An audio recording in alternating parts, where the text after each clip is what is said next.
I'm endlessly fascinated and curious about the world around us, about business, about politics, about the arts, about culture, developments, social issues, and the people. Most importantly, about the people that are shaping our future. Every night, I get the opportunity to have conversations, to dive into conversations with thought leaders, with change makers, entrepreneurs, politicians, and everyday heroes who unpack the ideas and stories that I think matter to all of us. What's the future of our economy? What's the future of our country? How do we build stronger communities? What can we learn from music, theater, sports, politics, the arts? How does policy shape our real lives? What does leadership look like, real leadership in today's environment? If it's interesting and relevant and topical and we're talking about it, you'll hear about it here at 6 o'clock on the Brian Crombie Radio Hour. I want to have real conversations, in-depth conversations. These are ideas we're sharing. This is the Brian Crombie Radio Hour. Thanks for joining me.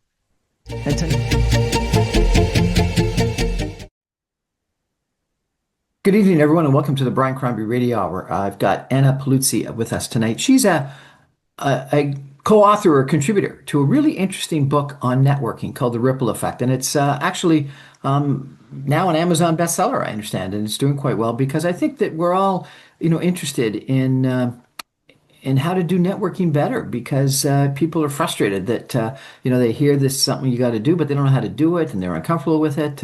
And so having a book of stories, of narratives of different people, and how they get out there and connect with people and make their networks, make their personal relationships work for them, I think is really was really interesting and critically important to us in life, in careers, and personally. Anna Paluzzi is the former senior advisor to Metrolinx's chief information officer. She played a pivotal role in their digital transformation. Previous to Metrolinx, she held several different positions at Canadian Tire throughout, including chief of staff to the chief technology officer, leader of a community of practice for citizen developers, and a digital portfolio manager. Building a career in the world of change management, communication, and technology, her extensive and varied career has spanned healthcare, education, retail, telecom, and transportation. She thinks that this has equipped her not only with a wealth of knowledge and experience, but has also fostered a deep love for technology. Now, she's entered into the next chapter, which is semi-retirement. And she effectively refers to it, I like this, as rewirement. Anna has transitioned into the role of an independent consultant where her passion for driving organizational success through digital transformation continues to thrive. Wow. Anna, welcome to the show. Thank you for having me.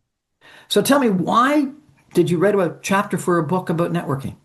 Well, David Tabucci, as you know, I think you've had him on your show previously. I met David through the Directors College at McMaster University. He and I are both graduates of the Directors College, and we happened to be on an innovation module together. And we sat on a bus or a van going to dinner, and we just kind of clicked. And this was several years ago, and we've stayed in touch. And as you know, David's written several books and has an extensive career in politics. But we stayed in touch, and he and Mark Keeley, I guess, came up with this idea that we should write this book about networking, but they didn't want to just write it themselves. They wanted to bring people in that they knew from their network to share their stories. So David called me up one day and said, "Hey, Mark and I are thinking about writing this book, and I really want you to write a chapter for it." And I'm like, "Pardon me? Like, why me? What are you talking about?" He says, "Well, I know that you have a passion for networking, a passion for building relationships, and I just want you to tell your story." He said, "Many of us, or most of us in the book, have come from very humble means and have worked our way through into successful careers, and we want to share those stories." So I couldn't say no to David. I bet you know what that's like. Why did you develop a passion for networking, a passion for relationships? I think I learned early in life that those relationships are what get you through not only the good times, but the hard times as well. And having a great support network around you, even in high school, like I had a circle of friends, and we're still friends to this day, where some of us are in Toronto and we get together. And there's something about networking. You learn so much from other people. You learn about um, not just their careers and what they're skilled at, but about their personal lives, their backgrounds, their culture. And I just find that it enriches my life to network with other people. It's just one of those things. And I know it sounds kind of, funny, but I love being around people. I love talking to people and learning about them. And I found that by doing that, I grew exponentially every time I met somebody who added something really important to my life, whether it was personally or professionally. I'm interested by the use of the word that you used and the word that you said David Tabucci used about a passion for. Yes. Um, a lot of people would say, well, it's something I got to do, or the drudgery of, or the necessity of. What's the difference between what most people think about networking, which is the necessity or the drudgery of something that they, know they have to do but don't really want to do, versus your passion? How do you go from, one point of view about the importance of networking to another point of view, another change of attitude?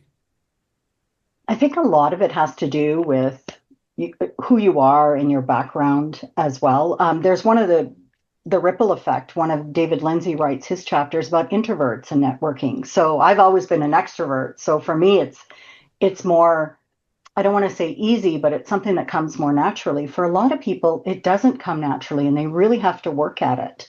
And it's very uncomfortable for even for me sometimes. Like I'm not saying that I just go in somewhere and I can network with anyone. I get intimidated by some people. I feel a little bit, imposter syndrome kind of sets in, and I'm thinking, why does this person want to talk to me? What do I have to give or to the conversation? And I think a lot of people find it very difficult, especially today, because we don't have a lot of face-to-face interaction like we used to when I grew up. Everything was face to face when I grew up. And as I say in my chapter in the book, I sat with my dad and watched him every single day interact with people that came into his shop and how he built relationships with people. And I think a lot of it is about caring about who that person is. So it's not just about networking and collecting a name of people for your network. And I think a lot of people see it as work and something that they have to do that maybe they're not comfortable with. And so I think getting comfortable with something that's very uncomfortable is where that comes from. It's hard for me to talk about people who don't find it as aren't as passionate about it as I am, but I understand it. I've mentored and coached a lot of people that do find it very difficult. So is the extrovertness that you've got versus the introvertness that some people have, or the passion that you have for meeting people and interacting with people, or the your father's desire to care for people, is that genetic? Is that socialized? Is it something that if you don't have it, you can learn and achieve? Like, tell me a little bit about where Yeah, you think this desire to meet people and connect with people comes from. I think some of it is innate. I don't think it's genetic because my brother is the complete opposite of me. He's an introvert. He doesn't like being around people. I hope when he listens to this, he doesn't want to kill me. But he is very different from me, like complete opposite. And we grew up in the same family with the same parents and the same childhood, but we're two very different people. But I think it is very much a learned behavior. It is something that I have seen other people when we've lost our jobs. For example, when I worked, now I'm going to date myself at Nortel, if you can remember Nortel many, many years ago, and a couple of friends of mine, and we all lost our job at the same time. And they were like, oh God, now I got to start reaching out to people and connecting with people. And, one of the things I said to them is it's really easy. Take the people that, even if it's a very small group, if you think about it, that's what the ripple effect is. Connect with the people that make you comfortable and ask them to connect you. Like, do some introductions. We call them gateway friends or connectors where you can go, but you have to take it, I think, a little bit. It's for someone who's not comfortable with it, it takes time to overcome that sort of reaching out. It's almost like cold calling, I guess, in some ways, right? You're trying to reach out to people and asking them questions or asking them for help or whatever it could be. So it's something you have to work at, but you can certainly learn to do that.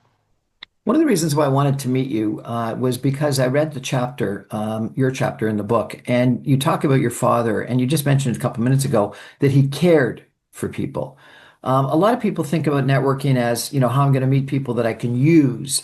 It's transactional. It is because they can help me get a job, or they can give me a recommendation or a reference, or a contract or something like that. So it's more about the utilization of my network. Why and how did your father want to care for people? He wanted to do business with them. Why did he want to care for them? Well, that's a really good question. I think I think he knew, just like I've learned, and I learned from him, is that if you're genuine with people and you don't want to just use them, but people know when you're being disingenuous. I think I can tell if somebody's just, um, wants to talk to me for reasons like that aren't don't include the fact that they not care about me, but know me as a person. And I don't know. I think it's just something that he was just the kind of person that really did care about others. And so that was his way of showing that. And um, that's a really tough one because, No, but I think it's an important one because I think that yeah, caring for people, actually wanting to have a personal yeah, relationship with them, wanting to help them, exactly. frankly, Yeah, sometimes maybe even more than you want them to help you, is critical to what personal relationships are about and are critical to what really good networking is. I've always thought that networking is a bad term because it yeah, suggests it's work, and it's I had this one person who I interviewed who said. It's creating friends. It's meeting new people. And if you changed your attitude and thought that, you're going to go out to meet new friends, you would change your whole perspective. And I think that that's what your I father like had. that. And that's what I think that you're all about is that, Mhm. you're meeting these people because you want to get to know them, because you want to care for them. Exactly. And you know what? You learn from them. Like I said earlier, um, you meet people, you learn so much from them, and they learn from you. And it's that sort of give and take. And but some people do see, and it's unfortunate, networking as I've got this list of network, I've got, 10,000 people on LinkedIn. But who are those people? Do they know you? Are they somebody you can reach out to and, at some point and say, hey, I need your help? David is a great example. Like he and I just met in a class. It wasn't anything, it was just a serendipitous kind of meeting. And we started, he said, hey, give me your number, give me this. And we got to be friends. And now my life has been so much richer because of David. And I So have a lot of people in my life. do you have some, best practices or suggestions for people that want to do networking better? Um, well, you have to expose yourself to areas, right? Like, it's not just about reaching out to people on LinkedIn, but try to get go to, if you're at a conference, for example, and they have a networking event, or at work where there's people getting together to do something social after work. These are important things to really come for you to participate in. Because if you don't participate in those, and people think, oh, well, they don't care, they don't want to be part of it. But if you participate in things like that and you open yourself up, and one of the things, this is just a quick story, is I was at a networking event and it was a huge thing, and everybody's got a glass of wine and you're walking around. And I was talking to some people, and we were standing kind of in a semicircle, right? And somebody came up and said, oh, I'm so glad that you all are open for new people to join your conversation. And I said, I don't understand. She said, well, look around. All the circles are closed. She said, but your circle is open. And I felt like comfortable, like you were inviting me in. So I think it's really important to be conscious of the people around you and present yourself as open. So the way you talk to others, the way if somebody's walking by, you just smile at them, say hello. They will be more inclined to connect with you and converse with you. My brother used to it drove him crazy because he says, you talk to everybody. And I find a simple hello, how are you?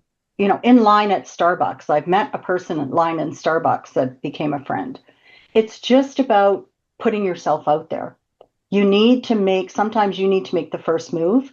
Or if somebody does that to you and says hello, respond. Don't just walk by. Make sure you try and connect. Look at people in the eye when you're talking to them. Be genuine in your conversation. Find something that you can connect on. So let's say you and I, David, Brian, I was going to call you David there. We met somewhere and you find out you have a mutual friend or you know somebody or your politics, right, is something you connect on, or you have a dog, and I have a dog. Like it's just very small things that can turn into something much more. You're saying that you've gone on to a different stage now, Yes. and it's rewirement. That sounds kind of fascinating. It's an interesting term. We're going to take a break for some messages, and when we Okay. come back with Anna Paluzzi, I want to ask her about semi-retirement, about rewirement, and is there ageism? Is it something she's excited about? How does she network in that stage of career and life? Stay with us, everyone. This is going to be an interesting conversation about semi-retirement. Back in 2 minutes.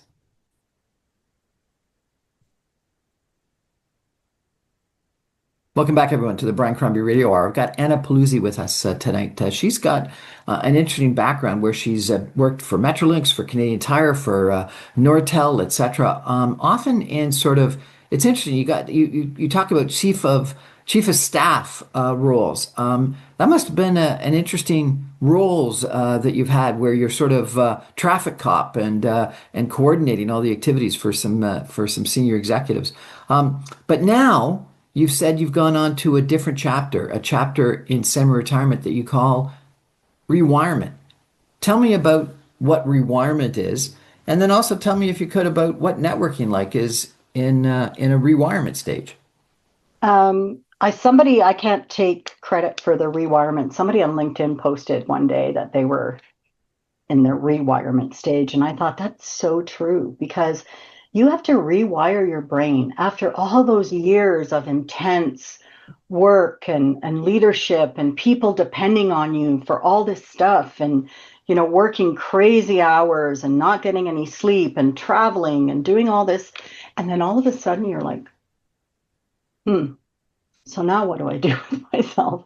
So your brain has to rewire itself to say, okay, I'm at a different stage now. What do I do with this time? And that's why I like to call it rewirement, because I really had to think about my life in a totally different way now. I didn't have that thing that I got up for every single morning and, that I got paid for to do. And then all of a sudden, I'm here and I have all this time on my hands. And what am I going to do with that time? So I really had to rewire my brain. So I said, okay, I can't just go straight retirement because I'll drive myself crazy. So I decided, okay, I'll do some part-time sort of contract work and consulting. I did some with a credit union, and it's usually um, my work is around organizational change. It's about leadership and it's about advising executives and stuff like that. And it was just so I did a little bit for about a year and a half, and then I said, okay, I need a break. So I've taken a bit of a break, and I do sit and on boards, which is a great way to network, by the way. If you're one of those people, you're in retirement and you want to get on a not-for-profit board or something like that, it's a great way to continue to build your network and your community after when you're retired. Um, and so now I spend a lot of time, to be honest, and I say this at the end of my book, is that I've created such an extensive network. And I continue to create one. The ripple effect has exponentially expanded my network just from writing this book because we go places and we sign the book and book signings and launches and I didn't know anybody but David when I started this. But then when we went to the launch, I did meet a couple people I realized were at Directors College as well. So that was kind of a thing that was in there. So I volunteer my time with St. Joseph's Healthcare. That's something that I do in my now that I'm semi-retired, and I sit on their quality committee, and I want to give back some ways to the organization.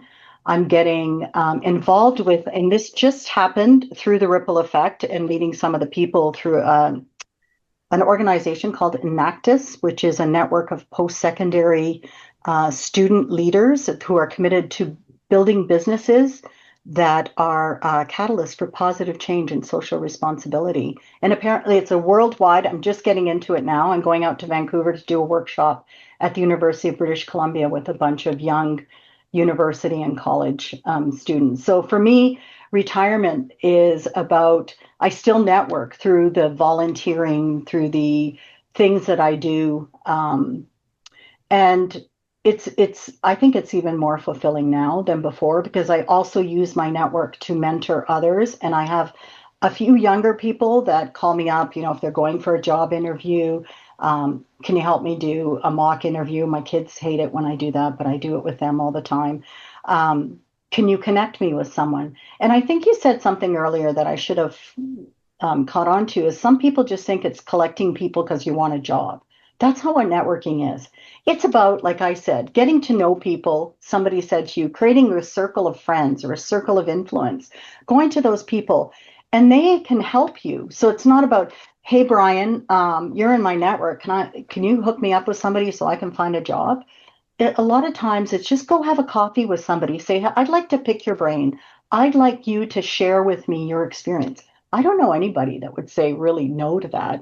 Oh, somebody wants to hear about my life. Somebody wants to learn from me. And so I do some mentoring and helping young people through job interviews, through difficulties at work, um, and just from mentoring from a perspective of networking. Because I have one young lady who comes from Eastern Europe and she's very introverted and she finds it very difficult. She's in a different culture now.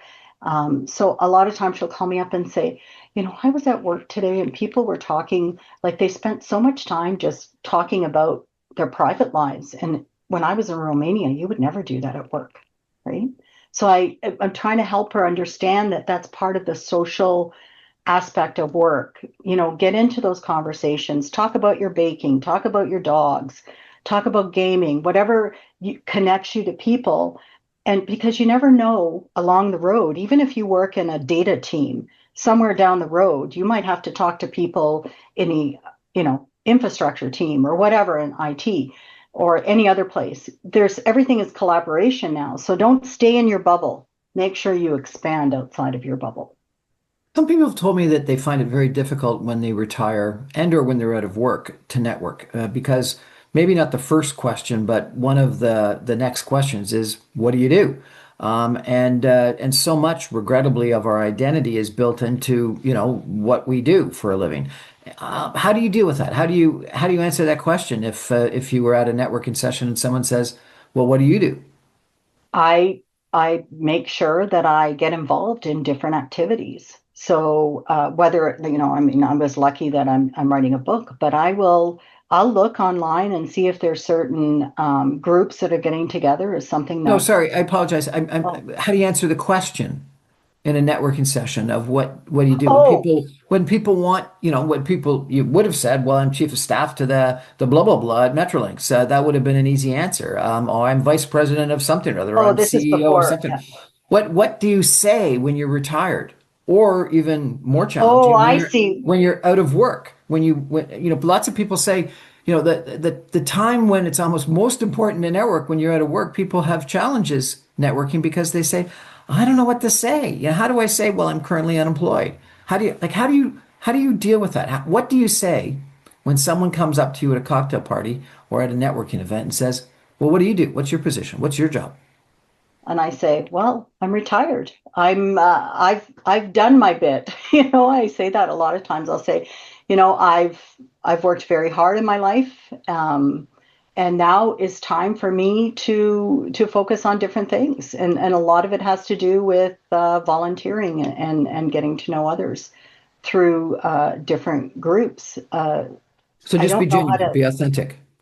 Yeah, you have to be authentic. I mean, there's just no, people know when you're not. Like, let's be honest. People can tell when, you're not being authentic. You're just kind of going through the motions, like, I'm supposed to be networking, so I'm just going to go talk to this person and say hello. And just it's a tough one, I think, for people, especially in retirement.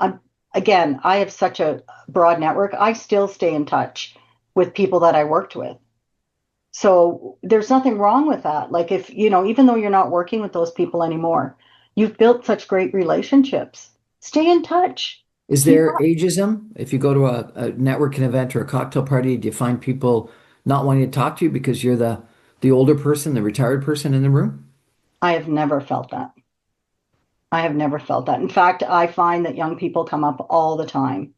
Maybe others, me personally, I don't find that that's a problem for me. It might be for others, and I can understand it, but I don't know. It's just I have a lot of young people as my friends as well, and maybe it's something to do with that. And I love young people. Young people make me feel young, so I'm attracted. There's a bit of a and I will go up to young people too. But I find that the other night when we were at an event with David and them, young people came up to us just as much as the older people came up to us. You've had really quite an impressive career. You've now written this chapter in this book about networking, the ripple effect. If you had an opportunity to talk to a 20-year-old Anna Paluzzi, what would you tell your younger self? My younger self.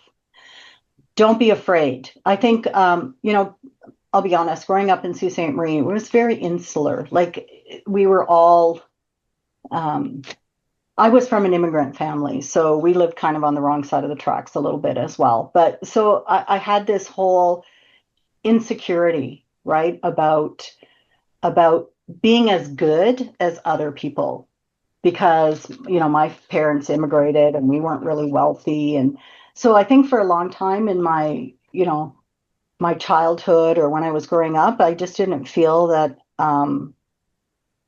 I was as smart or important or, you know, established, whatever, as others. And I think if I had told myself then, because don't be afraid, because I was afraid. I did not put myself out there a lot. It took a while for me to get there. And I think that I would tell myself, just be yourself. Number one, be yourself. And don't let other people dictate how you feel about yourself, right? Don't take what other people are making you feel like. Just listen to your It's dad. it's surprising that you're saying this because it sounds like now you're not afraid at all and you go No. out and meet anybody. So was there a catalyst, something that switched you from being this 20-year-old that was afraid to this person that was not afraid and networked like a professional? Was there a mentor? Was there an inspiration? Was there a book? Was there a Tony Robbins session? Was there something that you did that was this catalyst to this transformational change? I did learn a lot when I moved to Toronto. I think that was huge for me because I didn't realize, like, when I was at home in Sault Ste. Marie, I knew everybody, everybody knew me. It was easy, right? And then all of a sudden I got to Toronto and luckily I had my brother and my sister-in-law and people around me that introduced me to others. But I think it was more when I realized that if I wanted to survive in Toronto and in a big city, I really needed to put myself out there. And I think that's where my push came from because I felt like I could, like, for someone like me who was at home, I always had tons of friends. I went to Toronto. It took me a few years before I really developed a group of people that I felt were my friends because it was harder to infiltrate, if you will, into people's lives in Toronto that were really busy and stuff like that. So I got a job at the public library there, and it just helped me open up to being around people, talking to people, and stuff like that, and it just developed from there. If you knew everyone and had lots of friends in Sault Ste. Marie and it was comfortable and easy, why did you move to Toronto? Why take that risk? My father felt that there was so much more for me than living in Sault Ste. Marie and, um, just going out with my friends and doing stuff. He really encouraged me to get an education. He always told me, "You're so smart." I had a brother who's like probably a genius in so many ways. He was very intelligent. It was always Mario, Mario this, Mario's so intelligent, you know. And my dad used to say to me, "Yeah, but you're smart."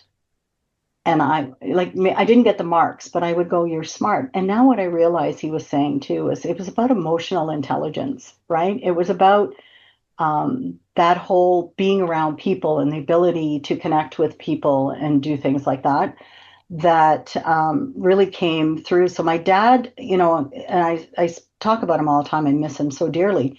He really was my mentor. He helped me through whether when I came to Toronto, he encouraged me. "I will pay for your education. I will do whatever it takes. I want you to go there. I want you to be successful. You have so much to give.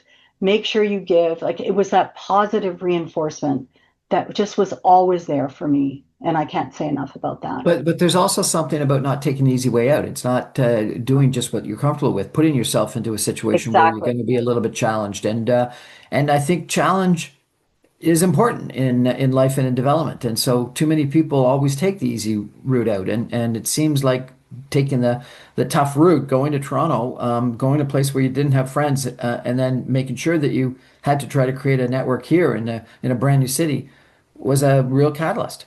Yes, you have to get comfortable with being uncomfortable. I think that's part of networking as well. For a lot of people who don't find networking as much fun as I do, you have to take yourself out of your comfort zone, right? It's being comfortable with being uncomfortable.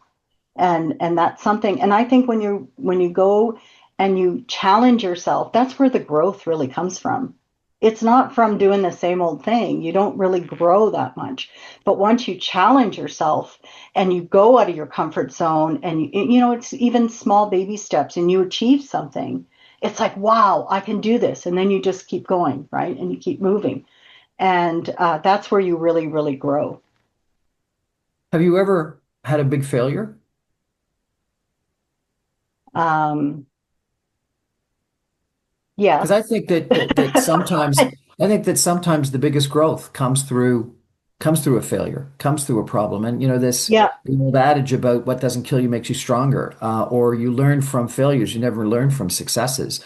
And so Yeah. I think that one of the things about success in career, success in life is not encouraging failure, but also not being devastated by failure because failure is a learning experience.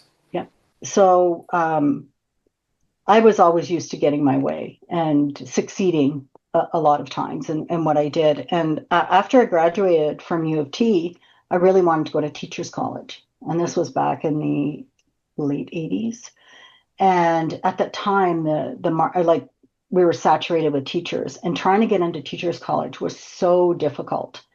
And I was sure that I was going to get in, right? I just confidence, like I graduated, I'm going to get in. And I remember when I got that letter that said, "No thanks, you've not been admitted to teachers college." I was devastated. I think I cried for 2 days when I got that because I just couldn't believe that they said no. And I went to the university and I went right to the registrar's desk and said, "Look, I got this letter. I want to understand why you didn't accept me." I needed to understand the why. And they said, "You know what? We just have so many people right now that are applying. The competition is incredible." And they said to me, "Well, if you go back and get a master's degree, you'll have a better chance of getting into teachers college." And I'm like, "What?"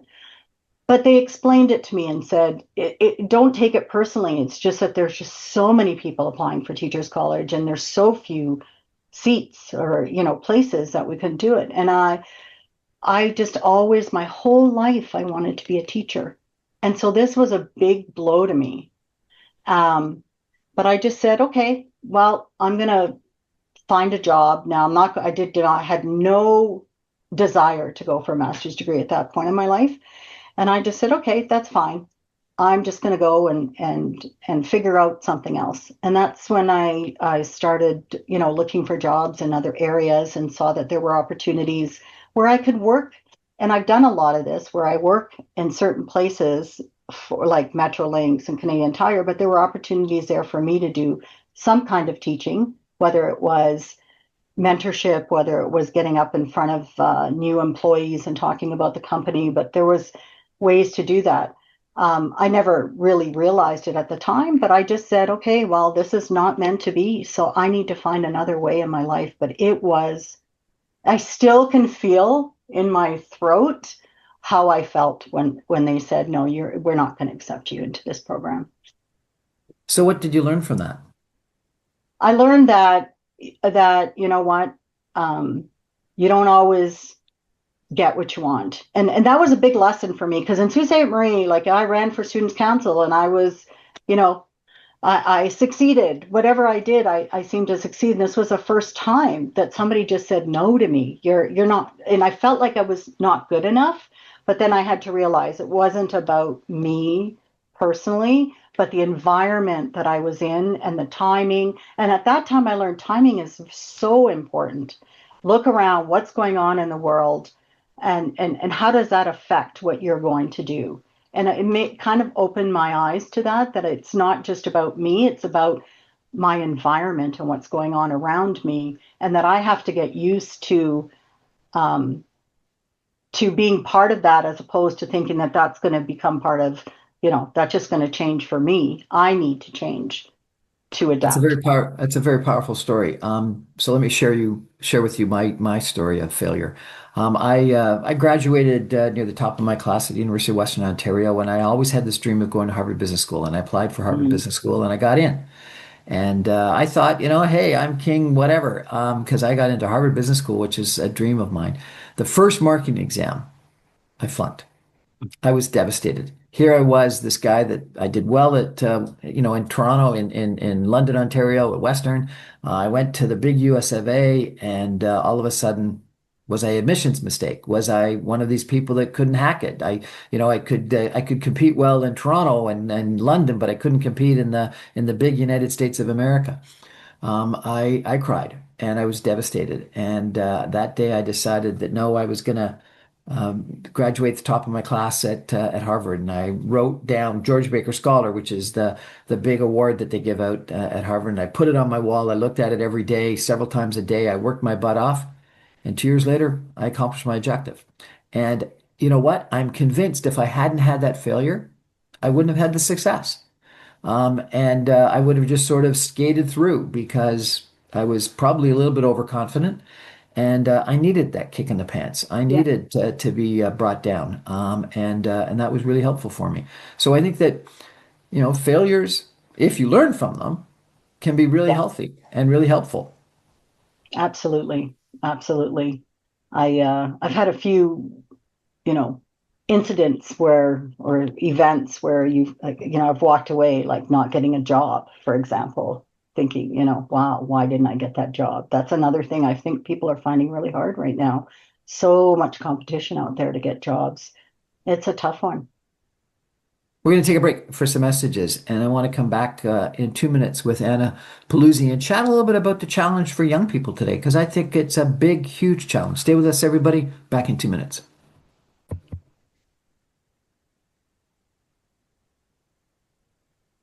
Welcome back, everyone, to the Brian Crombie Radio Hour. I've got Anna Paluzzi with us tonight.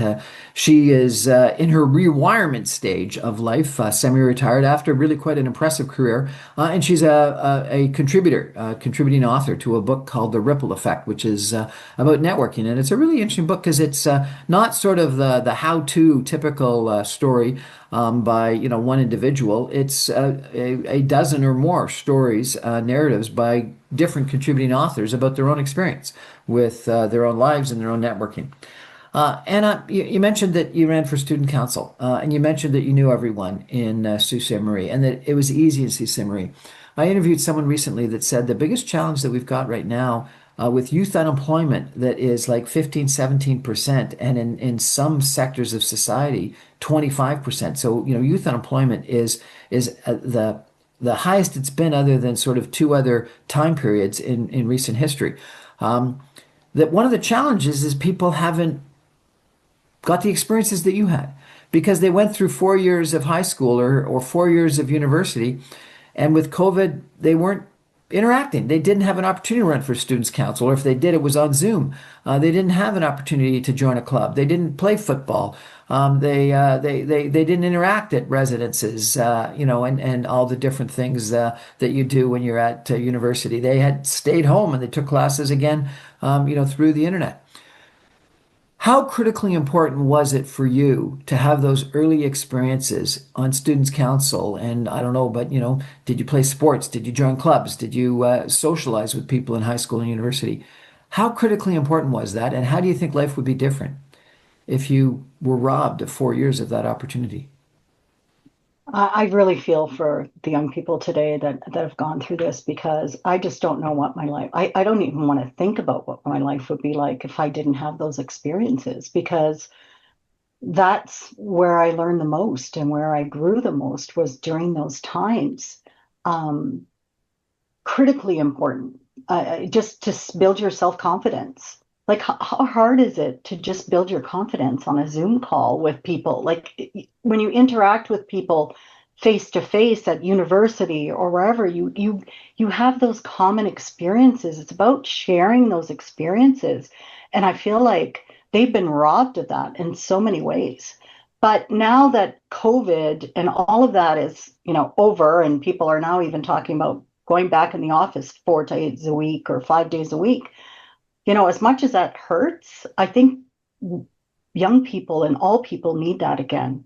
It's not about just sitting at home in your pajamas, talking to people on that. You got to get out there, find reasons to get out there and talk to people, to network with people. I'm not even using network, just build relationships.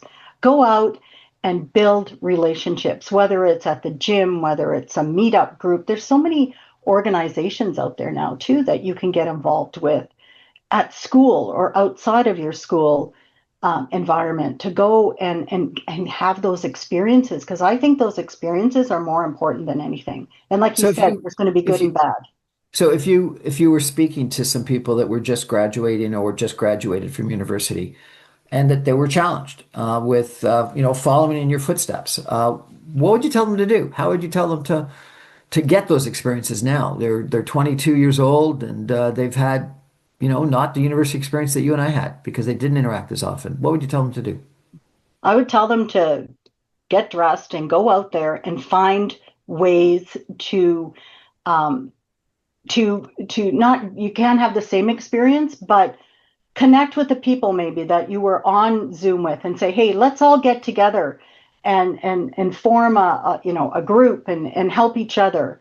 It's about bringing getting out there again. Get comfortable with being uncomfortable. It may not be what you want to do, but you got to get out of the house. You got to go and put yourself out there somewhere. Find anything that will at least be a foray into building some relationships because I think the hard part is when now that they're looking for jobs, they haven't done what we did when I was in university. And there were all kinds of things that you could get to know people and connect and stuff. And they can't do that. They haven't done that. But there are opportunities out there. And I think the world is starting to see that we need more of that.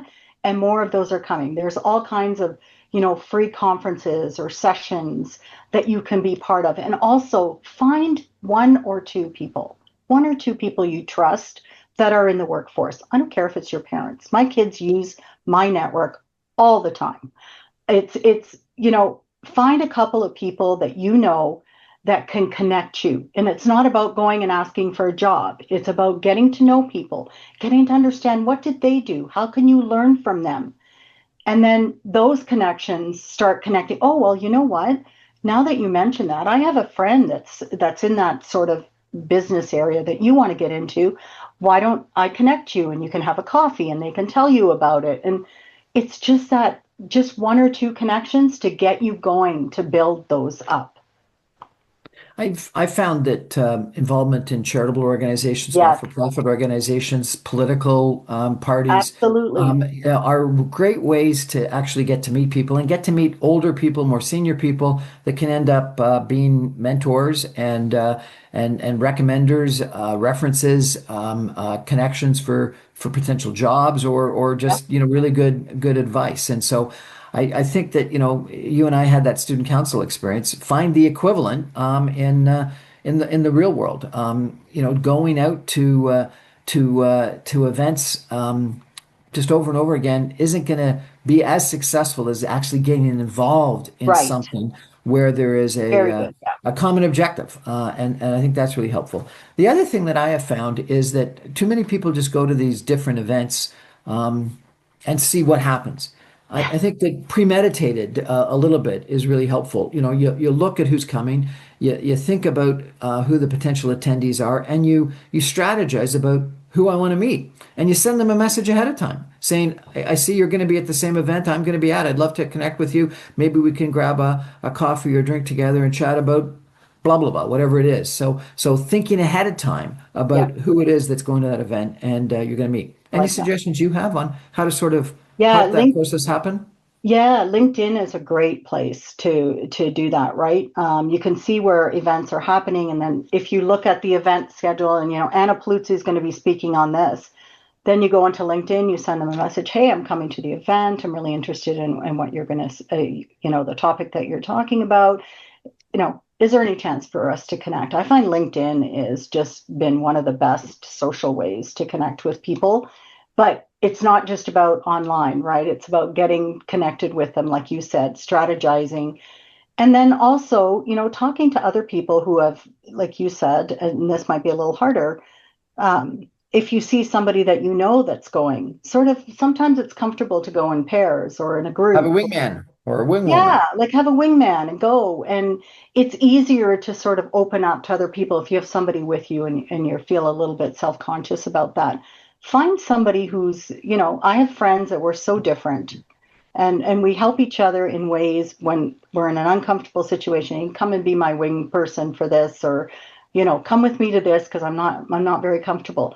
That's priceless because you have somebody on your side, somebody who's there cheering you on or helping you through that situation. But I like yours about strategizing. I know I tell my boys, if they're going for a job interview, they always tell you who's going to interview. Go on LinkedIn, find out who that person is, find out about their background. Make sure you know who they are before you get in there, right? So that you can connect in some way. You can find that nugget sometimes, bring it up somehow in the interview, and you I have think that. that's critical. I can't tell you how many job interviews I have done where people don't even know anything about the company, let alone about me, the Yeah. interviewer. And so I think ensuring that you know something about the company and you've done research on who the interviewer is, and probably who the president of the company is, and or the person you're going to be reporting to, such that you know something. One other suggestion I have that has worked for me, and I think that one of the chapters, not your chapter, but one of the other chapters in the book mentioned this, is ask questions. Oh, And if you're going to a session, get up and ask a question. And if you don't ask a question in the prepared questions, the public time period, ask it of the speaker afterwards. Because if you ask a question, everyone will notice you, and hopefully it's a good one. They'll come up to you afterwards and say, "Well, good question," or "Why did you ask that?" or blah blah blah. And even if you don't get that opportunity to ask it in the public session, going up and asking the speaker a question afterwards, other people will hear that question and will comment. Ultimately, getting a speaker spot and actually getting on stage and being part of a panel or being part of the speakers, I think, is the key. But before you're at that stage where you can be a speaker, get up and ask a question. you make me think of something that's so important that I can't believe I didn't say before now, but be curious. It's so important to be curious. So I was at Metrolinx, we were hiring new grads, and it was my job to bring we were hiring 10 new grads at once. And I said, I'm not just interviewing people because you don't know in an interview. Like somebody can be really good in an interview, but they're not so great once you get them. So we did this thing, and it was during COVID, but we did kind of a hackathon online where we brought all the people that we got to the shorter list, not the short list, brought them in for a full day, and they had to get on Zoom, and we had different breakout rooms, et cetera. And we gave them a problem to solve.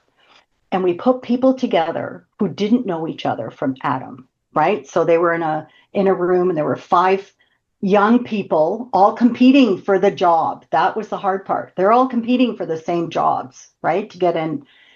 and we gave them a problem to solve. And then what we did is we had observers come in very quietly and we just watched how they behaved and with one another, whether they showed leadership, whether they, how they helped each other out, whether they were just concerned about themselves.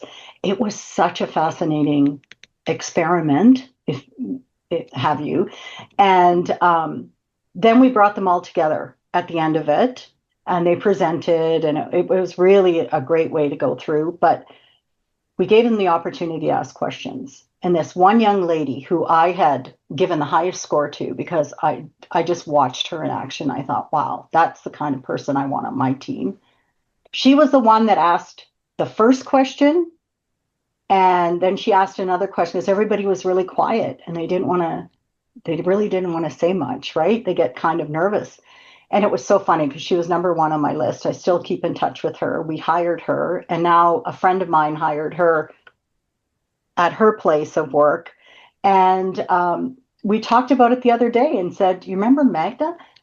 It's because she asked that great question. She just stuck in our minds because she was curious. And I think being curious is so important today. It's also something about being prepared and treat everyone with respect because they Exactly. didn't Yeah. realize that they were being interviewed by an observer and ahead of the formal interview. One of the things that I've always done is I've asked the receptionist or a executive assistant to spend a couple of minutes with a potential candidate and ask them a couple of questions. Yeah. And then I'll ask them, well, how was that interaction? Because if someone treats this receptionist or the executive assistant well or poorly, that tells you a lot about whether they're going to be a good employee Yeah. long term. Anna, this has been really interesting chatting with you. I really appreciate it. Anna Paluzzi is a contributing author to a great book called The Ripple Effect, which I highly recommend. It's a really interesting book that's got numerous different co-authors. Mark Healy and David Tabucci are the prime authors, but a bunch of different authors that have all sort of shared their own experiences in their careers and with networking. And so it's a great way to get up to speed on what people have done that have worked and hasn't worked. So I recommend it to you. Anna, thanks so much for joining us. Oh, thank you so much for having me, Brian. Really appreciate it. That's our show for tonight, everybody. Thank you for joining. I remind you I'm on every Monday through Friday at 6 o'clock on 960 AM. You can stream me online at www.saga960am.ca. All my podcasts and videos go up on my website, briancrombie.com, on my YouTube channel, on podcast servers, and on social media as soon as the radio show goes to air. Have a great weekend, everyone. Good night.